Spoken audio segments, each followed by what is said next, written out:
గౌరవనీయులు సహచర మంత్రివర్గ సభ్యులు,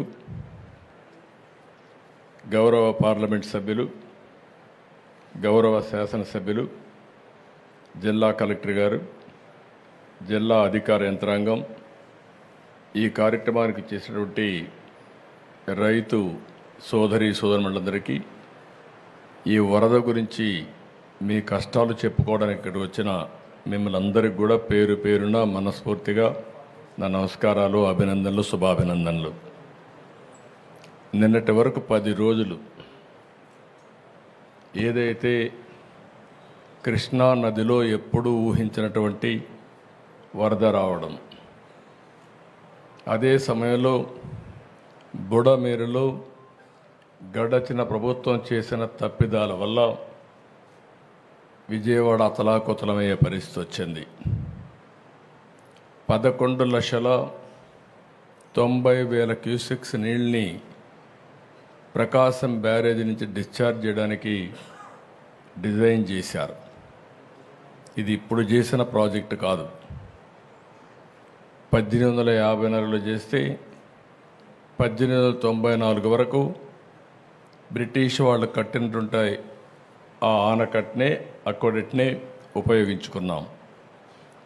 అది బాగా రిపేర్కి వస్తే ప్రకాశం పంతులు గారి ఆధ్వర్యంలో ఆ రోజు బ్యారేజీ కట్టడం జరిగింది. దానికి కూడా దగ్గర 70 సంవత్సరాలు పైబడింది.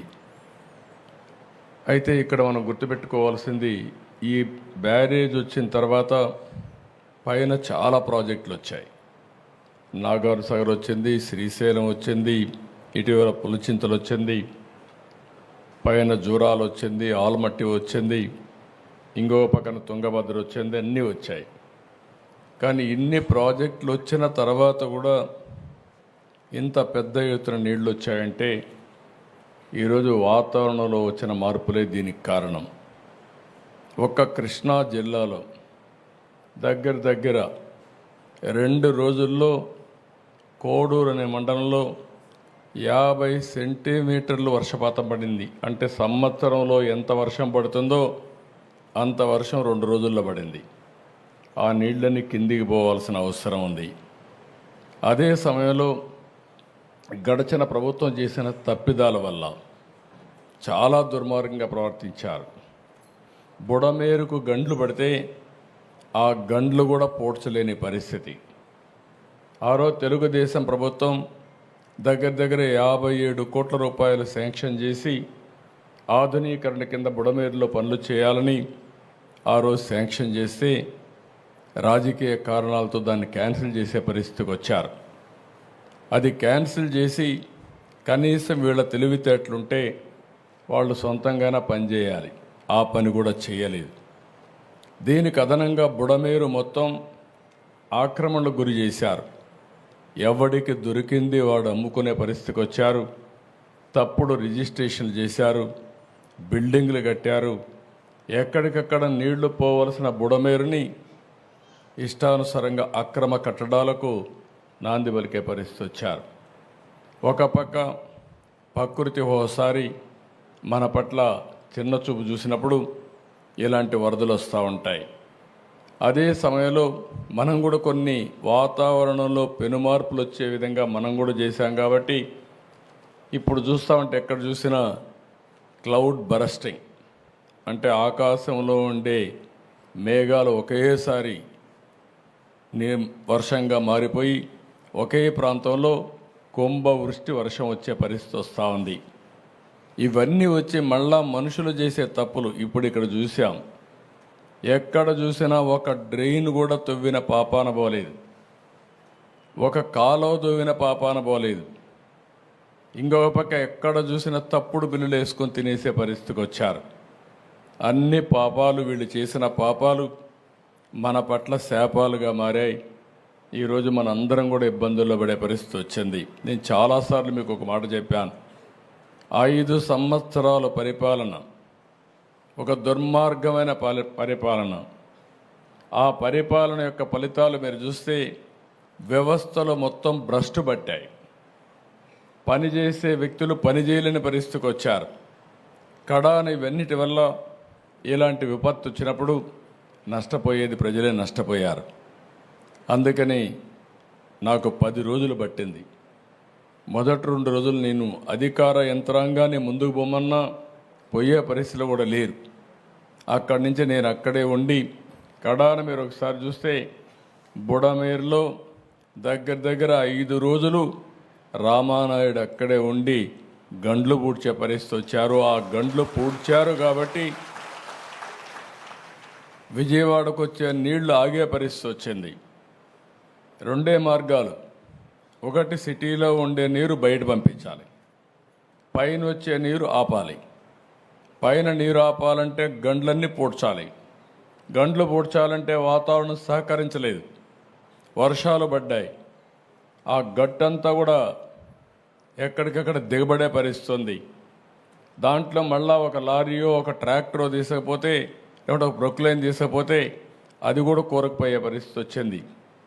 అయినా ఎక్కడికక్కడ మళ్ళీ దాన్ని లాక్కుంటూ మళ్ళీ పెద్ద పెద్ద బోల్డర్లు తీసుకొచ్చి ఓసారి ప్రవాహానికి అడ్డుగా కట్టాలంటే మట్టేస్తే కొట్టుకొని పోతుంది, ఇసుకేస్తే కొట్టుకొని పోతుంది. అలాంటప్పుడు దగ్గర 100 టన్నులు ఒక రాళ్ళు తీసుకొచ్చి పెద్ద పెద్ద బోల్డర్స్ తీసుకొచ్చి అక్కడ వేస్తే దానిపైన మళ్ళా మట్టేసి కన్సాలిడేట్ చేసి ఒక విధంగా చెప్పాలంటే ఒక యుద్ధమే చేశాం అక్కడ. కడాన ఆర్మీ వాళ్ళు చెప్పారు మా వల్ల కూడా కావలేదు, మేము చాలా టెక్నాలజీ చూసాం కానీ ఇలాంటి టెక్నాలజీ మా దగ్గర లేదని వాళ్ళ చేతులెత్తేస్తే కాదని మన వాళ్ళు నిరూపించారు. దానికి మనస్ఫూర్తిగా ఇరిగేషన్ డిపార్ట్మెంట్ని రామానాయుడు కూడా అభినందిస్తున్నా. అది జరిగిన తర్వాత మీరు చూస్తే ఏమాత్రం సిగ్గుపడకుండా ఒక రాజకీయ పార్టీ ఇంకా కూడా మాట్లాడే పరిస్థితికి వచ్చారు. ఇంకో పక్కన మీరు చూశారు ఒక్కొక్క బోటు 50 టన్నుల వెయిట్ ఉండే బోట్ని, అది కూడా ఏదైతే ఎవరైనా బోట్ ఉంటే ఆ బోట్ని జాగ్రత్తగా పెట్టుకుంటాం. అలాంటిది 3 బోట్లు ఒకటిగా కట్టి 11,40,000 క్యూసెక్స్ ఆఫ్ వాటర్ నదిలో వస్తూ ఉంటే అప్పుడు ఈ వదిలిపెట్టారు. ఇప్పుడు మాట్లాడుతున్నారు ఎట్టొచ్చాయో తెలియదని. ఈ 4 వచ్చి కౌంటర్ వెయిట్ అని కాలముకు మధ్య సపోర్టింగ్ కడతాం. అది కూడా 15 టన్నుల వెయిట్ ఉండే కౌంటర్ వెయిట్ నుంచి గుద్దాయి. ఆ హైట్కి వచ్చి గుద్దితే ఆ కౌంటర్ వెయిట్ 2గా విరిగిపోయే పరిస్థితికి వచ్చాయి 3 కాలమ్స్లో. అంటే మీరు ఊహించుకోవాలి, అదే కానీ కాలమును కానీ గుద్దుంటే ఈరోజు ప్రకాశం బ్యారేజీ మనం చూసేవాళ్ళం కాదు. అది కొట్టుకొని పోతే లంక గ్రామాలు ఏమవుతాయి, ఈ ప్రాంతం అంతా ఏమవుతుంది? కనీసం అలాంటి బాధ్యత లేకుండా చేసి ఆ రోజు ఇదే చేశారు. బాబాయిని చంపేసి గుండెపోటుగా చిత్రీకరించిన వాళ్ళు ఇప్పుడు బోట్లు వదిలిపెట్టి మాకు తెలియదనే పరిస్థితికి వచ్చారు. కనీసం ఓనర్స్ అనేవాళ్ళు ఆ బోట్లు క్లెయిమ్ చేయలేదు, వచ్చి కొట్టాయి. 3 రోజులు మనం మన పనుల్లో ఉన్నాం. చూస్తే దానికి వైఎస్ఆర్ కాంగ్రెస్ పార్టీ కలర్స్ ఉన్నాయి. అయితే ఒక్కడు కూడా మాట్లాడకపోతే ఆ నెంబర్లు తీసుకొని వెరిఫై చేస్తే వీళ్ళంతా కూడా వైఎస్ఆర్ కాంగ్రెస్ పార్టీ ఫాలోయర్స్. అదే మరిగా ఇదే బోట్లు ఈ దొంగ ఇసుక వ్యాపారాన్ని చేయడానికి వినియోగించిన బోట్లు ఇవన్నీ. అంటే మనం గుర్తుపెట్టుకోవాలి, నేరాలు ఘోరాలు చేసే దుర్మార్గులు ప్రజా జీవితంలో ఉండి ప్రజల జీవితాలను అతలాకుతలం చేసే పరిస్థితికి వస్తున్నారు. నేను ఒక పక్క వరదలు వచ్చాయి, వరదల్ని ఏ విధంగా ఆదుకోవాలి, అక్కడికి పోతే భయంకరమైన పరిస్థితులు. 1 రోజు కాదు, 2 రోజులు కాదు, 3 రోజులు కాదు, వరద తగ్గడం లేదు. ఏం చేయాలో తెలియని పరిస్థితి. కనీసం మంచినీళ్ళు ఇవ్వలేకపోతున్నాం, తిండి అందించలేకపోతున్నాం.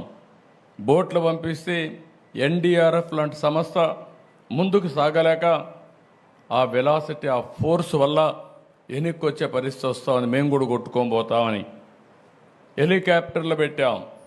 హెలికాప్టర్లో ఫుడ్ తీసుకుపోయిస్తే కొంత వేస్ట్ అవుతూ ఉంది, కొంతవరకే చేరుతూ ఉంది. డ్రోన్స్ పెట్టాం, ఎందుకంటే వీళ్ళంతా ఫుడ్ తీసుకపోతే వీళ్ళు కూడా దిగలేక కొట్టుకొని పోతామని భయంతో ఇసిరేయడం మొదలుపెట్టారు. దానివల్ల కూడా ఇబ్బందులు వచ్చాయి. అప్పుడు డ్రోన్లు పెట్టి ఇక్కడి నుంచి నేరుగా బిల్డింగ్ పైకి పంపించే పరిస్థితికి వచ్చాం. ఇన్ని అవస్థలు పడితే ఏదైతే వైఎస్ఆర్ కాంగ్రెస్ పార్టీ ఒక పేపర్ పెట్టుకొని విషం జిమ్ముతున్నారు అంటే ఓడిపోయారు కాబట్టి, ప్రజలు ఓడిచ్చారు కాబట్టి ఈ ప్రజలపైన ద్వేషం పెంచుకొని ఏదో ఒక విధంగా నష్టం చేయాలని ఆలోచించే పార్టీల నియమనాలు నాకైతే అర్థం కావడం లేదు. ఇలాంటి పార్టీలు రాష్ట్రంలో ఉండడమే మన దురదృష్టం అని చెప్పి కూడా నేను మీకు తెలియజేస్తాను. భారతదేశ చరిత్రలో ఎక్కడా ఇలాంటి పార్టీ ఉండదు. నేరస్తులు రాజకీయాల్లోకి వస్తే, నేరస్తులు రాజకీయ ముసుగులో ఇలాంటి నేరాలు ఘోరాలు చేసి ప్రజా జీవితాన్ని అతలాకుతలం చేసినప్పుడు ప్రజలందరూ అర్థం చేసుకోవాల్సిన అవసరం ఉంది. అదే కానీ నేరస్తులు రాజకీయ ముసుగు లేకపోతే నాకు 2 నిమిషాలు పట్టకొచ్చి తాట తీసి ఎక్కడ పెట్టాలనో అక్కడ పెట్టేవాడిని అని చెప్పి కూడా నేను మీకు తెలియజేస్తున్నా. నేను చాలా సంక్షోభాలు చూశాను. నాకు ఇవన్నీ ఒక లెక్క కాదు. నా పీరియడ్లో ఎవడో రౌడీ అనేవాడు ఎవడో రోడ్డు మీదకి వచ్చేవాడు కాదు. ఒకే మాట చెప్పాను, ఎవరైనా రౌడీ అనేవాడు రోడ్డు మీదకి వచ్చేదానికి వీలు లేదు, ఈ రాష్ట్రంలో ఉండడానికి వీలు లేదని చెప్పి నిర్మోహమాటంగా యాక్ట్ చేసి రౌడీయిజాన్ని, అంత మునుపంత గల్లీకి ఒక లీడర్ ఉండేవాడు, అటు తెలంగాణలో కానీ ఇటు ఆంధ్రప్రదేశ్లో కానీ ఆ 9 సంవత్సరాలు రౌడీలు లేకుండా చేశాను. రాయలసీమ మొత్తం ముఠాలు, ఒకరినొకరు కొట్టుకోరు చనిపోయేవాళ్ళు, కక్షలు పెంచుకునేవాళ్ళు, తరతరాలుగా ఆ కక్షలు కొనసాగేటివి. ఒకే మాట చెప్పాను, మా పార్టీ మీ పార్టీ అని లేదు, ఎవరైనా ఒకటే, ముఠానాయకుడిగానే చూస్తానని ముఠాలు అణిచివేశాను. ఈరోజు రాయలసీమలో ముఠాలు లేవు. కమ్యూనల్ వైలెన్స్, మత విద్వేషాలు రెచ్చగొట్టే ఎవరైనా సరే వాళ్ళ మీద ఒక మాటలో చెప్పాలంటే కఠినంగా వ్యవహరిస్తానని వ్యవహరించా. కడాన తీవ్రవాదుల సమస్య కూడా నేను ఆ రోజు చెప్పాను. ఇది రాజకీయ, ఆర్థిక, సామాజిక సమస్య. ఇక్కడ ఈ రాష్ట్రంలో అభివృద్ధి కావాలంటే, ఇలాంటి సమస్య ఉండడానికి వీల్లేదంటే కడాన నా మీద కక్ష కట్టి మీకు అందరికీ తెలుసు, తిరుపతి వెంకటేశ్వర స్వామి బ్రహ్మోత్సవాల సమయంలో బాంబులతో నాపైన దాడి చేసిన, ప్రజలకు న్యాయం జరగాలి, మీకు లా అండ్ ఆర్డర్ ఉండాలి, శాంతి భద్రతలు ఉండాలనే ఉద్దేశంతో నా ప్రాణాన్ని కూడా లెక్క పెట్టుకోకుండా ముందుకు పోయిన విషయం మీరందరూ గుర్తుపెట్టుకోవాల్సిన అవసరం ఉంది. ఇప్పుడు నాకు ఒక పెను సవాలుగా తయారైంది. మాట్లాడితే రాజకీయాలు మాట్లాడతారు. ఒక రాజకీయ పార్టీ ఆఫీసు పైన దాడి చేస్తారు. దాడి చేస్తే వాళ్ళని అరెస్ట్ చేస్తే దానిపైన కూడా నిరసన తెలియజేస్తారు. అంటే రాజకీయ పార్టీ అనేది ప్రజలకు ఒక దేవాలయంగా పనిచేసే పార్టీ ఆఫీసులు ఇవి. ఒక చిన్న party office, communist party office ఉన్నా ఎక్కడా ఎవరు దాడి చేయలేదు. నా జీవితంలో నేను చాలాసార్లు చూశాను. 40 సంవత్సరాలుగా రాజకీయ పార్టీ ఆఫీసులపైన, రాజకీయ పార్టీ నాయకులపైన ఎప్పుడూ దాడి జరగలేదు. ఎన్ని విమర్శించినా ఆ విమర్శని ఒక పాజిటివ్గా తీసుకొని కరెక్ట్ చేసాం తప్ప ఇంకోటి కాదు. అలాంటి దురదృష్టకరమైన పార్టీ ఓసారి నాకే అనిపిస్తుంది, నేను ఎన్నో రాజకీయాలు చేశా, ఎంతమందితో చేశా, కానీ ఒక నేరస్తుడితో రాజకీయాలు చేయడం అనేది నాకే నామోషి అనిపిస్తుంది. కానీ మీ ప్రజాహితం కోసం నాకు తప్పడం లేదు ఈ యుద్ధం. ఆ విషయం కూడా మీరు గుర్తుపెట్టుకోవాల్సిన అవసరం ఉంది. నిన్న మొన్నని మీరు చూశారు, నేను ఒక పక్క బురదలో దిగి, నేను దిగకపోతే మా ఆఫీసర్లు దిగరు, ఎవరు బురదలో దిగకపోతే సమస్య పరిష్కారం కాదు. కాబట్టి నేను బురదలో దిగాను. దిగడం కాదు, ప్రతిరోజు దిగాను. నేను దిగాను కాబట్టి మా ఐఏఎస్ ఆఫీసర్లు అందరూ బురదలో దిగారు. నేను ప్రొక్లైన్ ఎక్కాను, ట్రాక్టర్ ఎక్కాను, నడిచి తిరిగాను. దాంతో మా వాళ్ళు కూడా అక్కడ ఉండి ఎక్కడికక్కడ ముందుకెళ్ళారు. మా కలెక్టర్లు కానీ, మా ఆఫీసర్లు కానీ మొట్టమొదటిసారి నేను చూసా. ప్రజలందరూ కూడా శభాష్ అనే విధంగా ఈరోజు అడ్మినిస్ట్రేషన్ ఇవ్వగలిగారు. ఇదొక పెను మార్పు. మొన్నటి వరకు యథా రాజా తదా ప్రజ. వరదలు వస్తే 5 ఏళ్ళు ఎప్పుడన్నా మిమ్మల్ని చూశారా అని నేను మిమ్మల్ని అడుగుతున్నా. ఎప్పుడన్నా వచ్చారా అని అడుగుతున్న ప్రజలు, ఇది పాలకులు.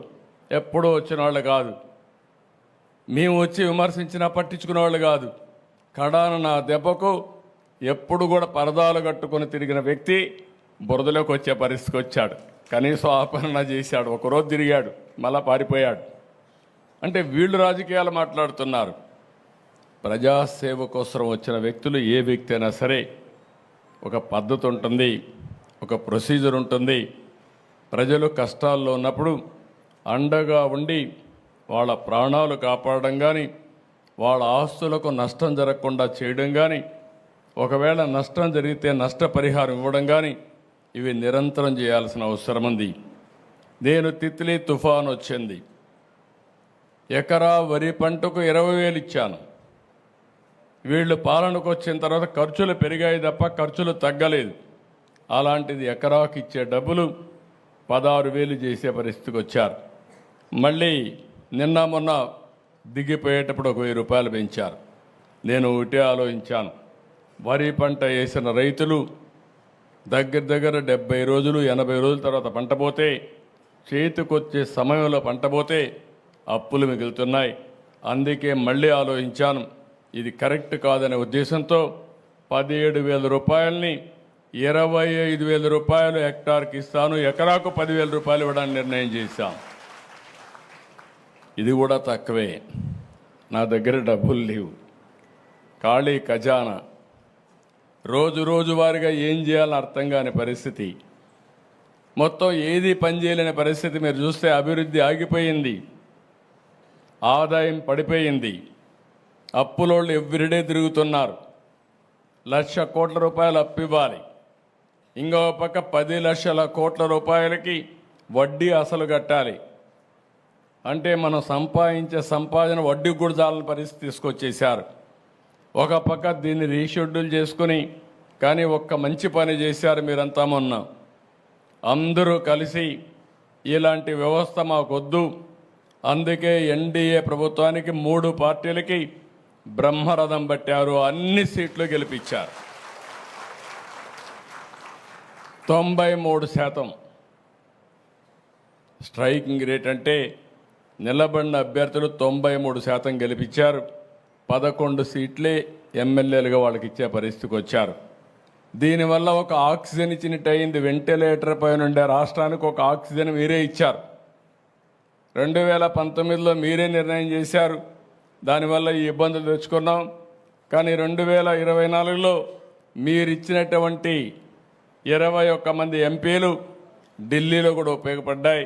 ఈరోజు కేంద్రం కూడా మనకు సహాయం చేసే పరిస్థితికి వచ్చారు. ఎందుకంటే బాధ్యత, మనం అందరం కూడా ఎన్డీఏలో భాగస్వాములం కాబట్టి, ఒక పార్టీ పెట్టి ఇక్కడ అందరం కలిసి పనిచేశాం కాబట్టి ఒక బాధ్యత కేంద్రం కూడా తీసుకునింది.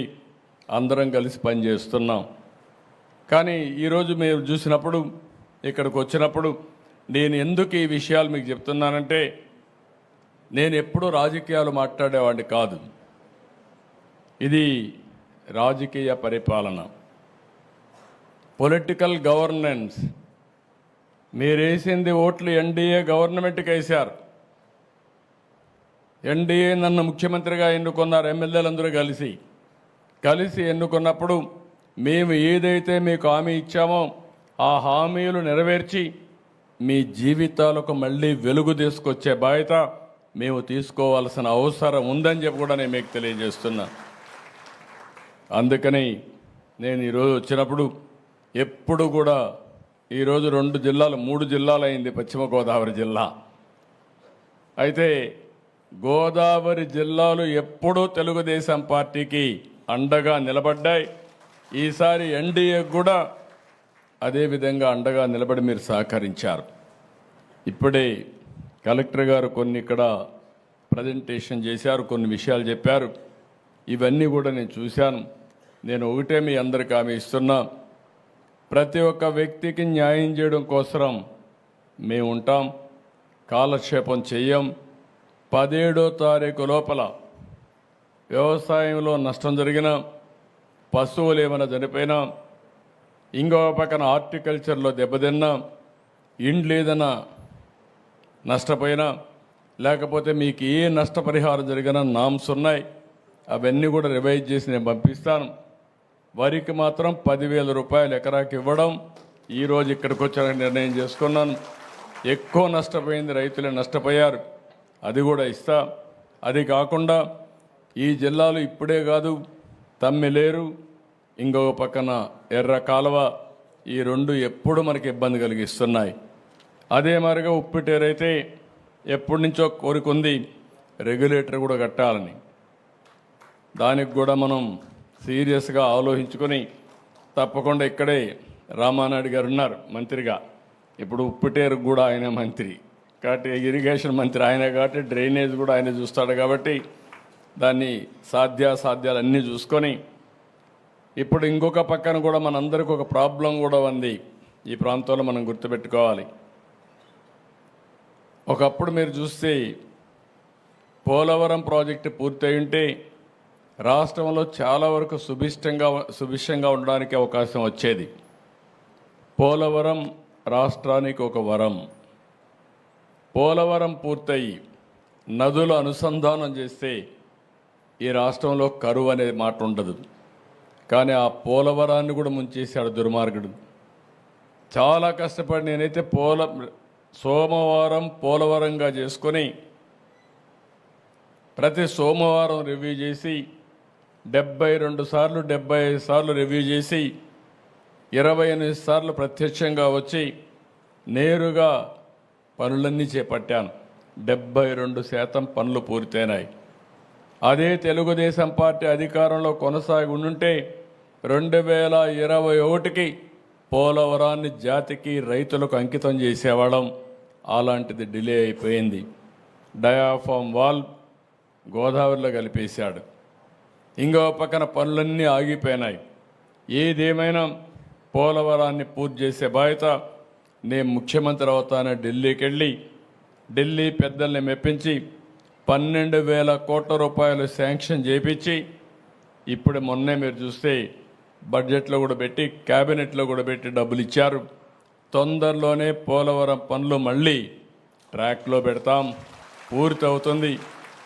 దీనివల్ల చింతలపూడి ఇలాంటి లిఫ్ట్ ఇరిగేషన్ని పూర్తి చేసి ఈ 2 జిల్లాల్లో ప్రతి ఒక్క ఎకరాకు నీళ్లు ఇచ్చే అవకాశం వస్తుంది.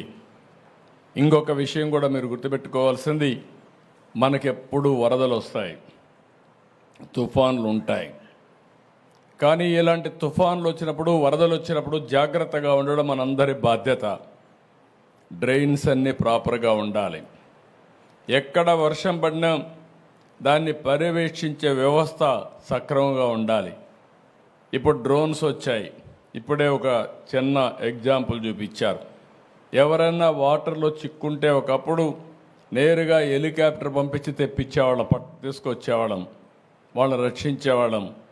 ఈరోజు డ్రోన్ పంపిస్తే వాళ్ళు ఈజీగా బయట వచ్చే పరిస్థితి కూడా వస్తూ ఉంది. టెక్నాలజీలో పెను మార్పులు వచ్చాయి.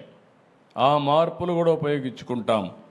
ఇంకొక పక్కన మీరు ఒకసారి చూస్తే ఏదైతే ఈరోజు వరదలనంతా కూడా మ్యాపింగ్ చేయడం, ఎక్కడి నుంచి వరదలు వచ్చినా కొన్ని స్టాండర్డ్స్ ఉంటాయి. ఈరోజు భద్రాచలం నుంచి రాజమండ్రికి నీళ్లు రావాలంటే ఇన్ని గంటలు ప్రవహిస్తే తప్ప రావు. అలాంటివి వచ్చినప్పుడు తగిన జాగ్రత్తలు ఏం తీసుకోవాలనో అవన్నీ కూడా తీసుకుని, ఎక్కడ కూడా వరదలు వచ్చినప్పుడు జాగ్రత్తలు ఏం తీసుకోవాలనో అవన్నీ కూడా చేయాల్సిన అవసరం ఉంది. నేను నిన్నే చూశాను, రఘురామకృష్ణరాజు గారు ఎమ్మెల్యే అయిన తర్వాత బ్రహ్మాండంగా డ్రైన్స్ అన్నీ కూడా ప్రజలందరినీ చైతన్యపరిచి వాళ్ళ దగ్గర ఫండ్స్ కూడా మొబిలైజ్ చేసి బ్రహ్మాండంగా చేశాడు. ఇది ప్రజా చైతన్యానికి మారు పేరు. ఒకప్పుడు రైతు సంఘాలను పెట్టాం, సాగునీటి సంఘాలను పెట్టి కాలువలను కానీ మురికి కాలువలు కానీ అక్కడ రిపేర్లు చేసే బాధ్యత వాళ్ళకే అప్పచెప్తే కడాన అవి కూడా తీసేసే పరిస్థితికి వచ్చారు. మళ్ళీ ఈ నెలలోనే ఎన్నికలు పెట్టాలనుకున్నాం, కానీ ఈ వరదల వల్ల కొంచెం డిలే అయింది. మళ్ళా సాగునీటి సంఘాలు వస్తాయి, అన్ని విధాల మిమ్మల్ని ఆదుకోవడానికి ఏం చేయాలన్న అవన్నీ చేస్తాం. ఇప్పుడే కైకులూరు ఎమ్మెల్యే కూడా చెప్పినప్పుడు ఒక మాట అన్నారు. ఏదైతే ఉప్పుటేరు పైన ఒక రైల్వే బ్రిడ్జి కడితే ఇప్పుడే మనం చూసాం, అది బ్రిడ్జి కట్టేది పైన కట్టాలి. బ్రిటిష్ వాళ్ళు చాలా తెలివిగా కట్టేవాళ్ళు. హైట్లో కట్టి ఎంత నీరు వచ్చినా పోకుండా కిందికి వెళ్ళిపోయే సుజావుగా, ఎంత వరద వచ్చినా కూడా. ఇప్పుడు ఆ బ్రిడ్జ్ చూస్తే అది బ్రిడ్జ్ కాదు, నీళ్లు నిలిపే ఆయకట్ట మారిగా, ఆనకట్ట మారిగా ఉంది. అది నీళ్లు ఎంతవరకు ఉన్నాయో అంతవరకు కట్టేశారు. అడ్డంకులు బోల్డని అడ్డంకులు పెట్టే పరిస్థితి వచ్చారు. ఇప్పుడైతే ఆ రైల్వే బ్రిడ్జి కట్టారు, కానీ ఏం చేయాలనో వాళ్ళతో మాట్లాడతాం. ఇరిగేషన్తో కూడా మాట్లాడి ఏం చేయాలనో చేస్తామని చెప్పి కూడా నేను మీకు తెలియజేస్తున్నా. ఇక్కడికి వచ్చినప్పుడు ఏదైతే ఇదే టౌన్లో ఒక చిన్న విషయం ఇప్పుడు చెప్పారు.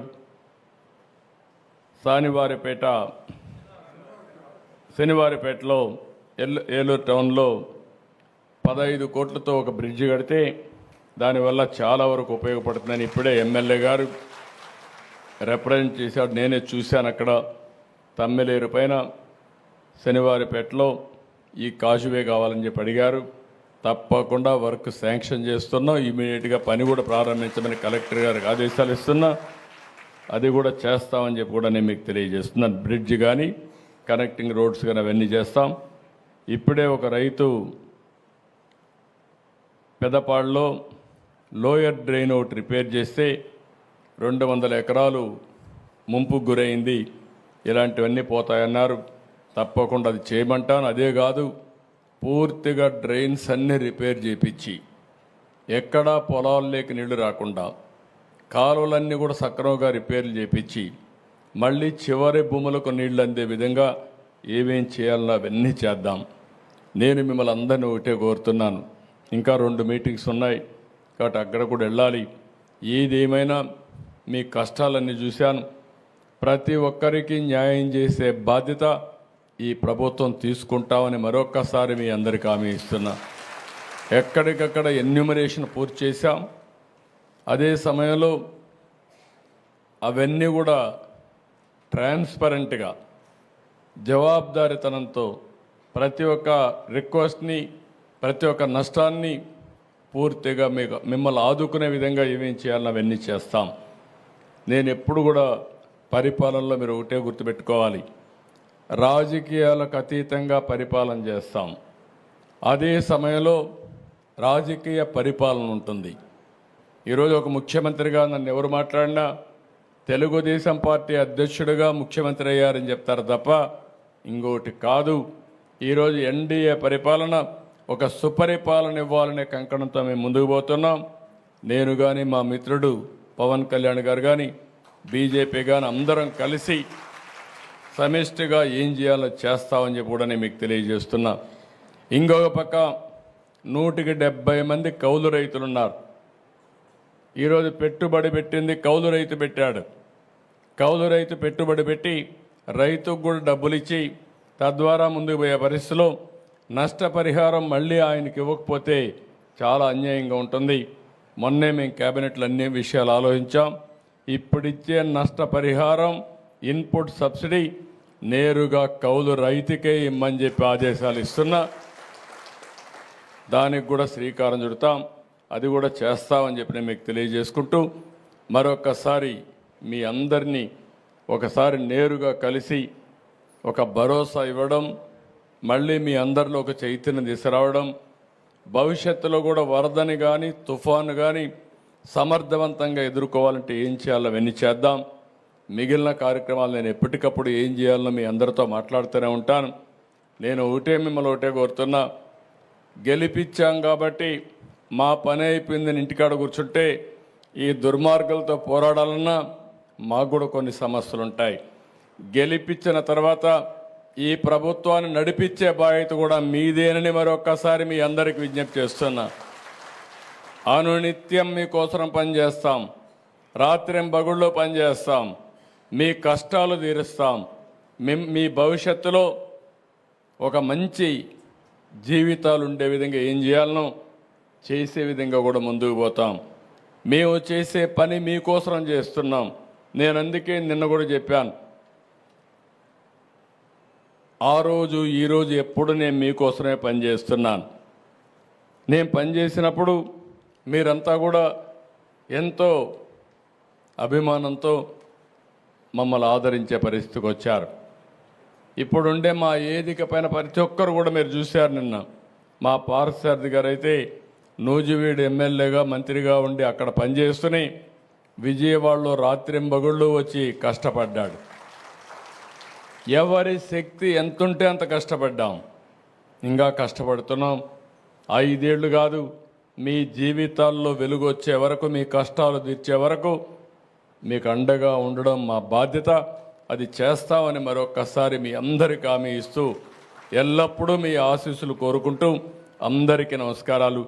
జై హింద్, జై ఎన్డీ. దయచేసి ఒక 2 నిమిషాలు కూర్చోండి అందరూ కూడాను. గౌరవ ముఖ్యమంత్రి గారికి వరద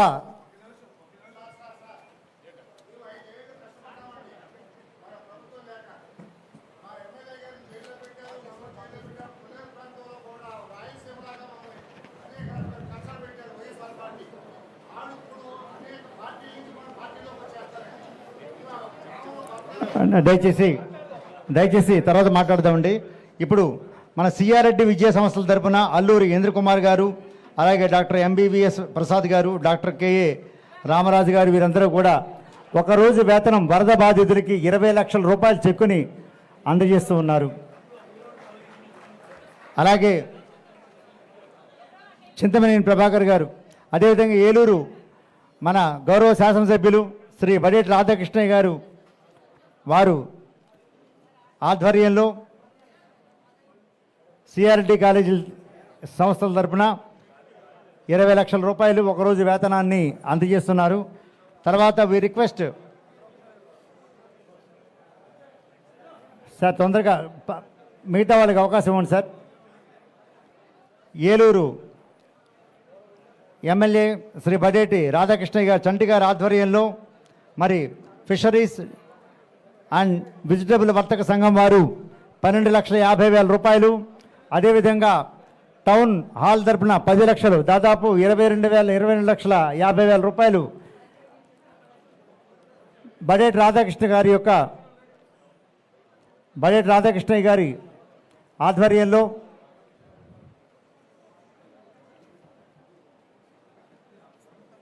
ఇప్పుడు ఓట్ ఆఫ్ థ్యాంక్స్ బై శ్రీమతి దాత్రిరెడ్డి గారు.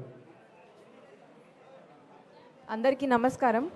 ఈరోజు మన ఏలూరు జిల్లాకు కొల్లేరు, ఉప్పుటేరు, తమ్మిలేరు వరద సమీక్ష సమావేశానికి విచ్చేసిన గౌరవ ముఖ్యమంత్రి గారికి, గౌరవ హౌసింగ్ మినిస్టర్ గారికి, గౌరవ ఇరిగేషన్ మినిస్టర్ గారికి, గౌరవ పార్లమెంట్ సభ్యులకి, జిల్లా శాసనసభ్యులందరికీ, ప్రజాప్రతినిధులకి, ప్రింట్ అండ్ ఎలక్ట్రానిక్ మీడియాకి మరియు ఇక్కడ విచ్చేసిన ప్రతి ఒక్కరికి పేరు పేరున మా ధన్యవాదాలు. Thank you.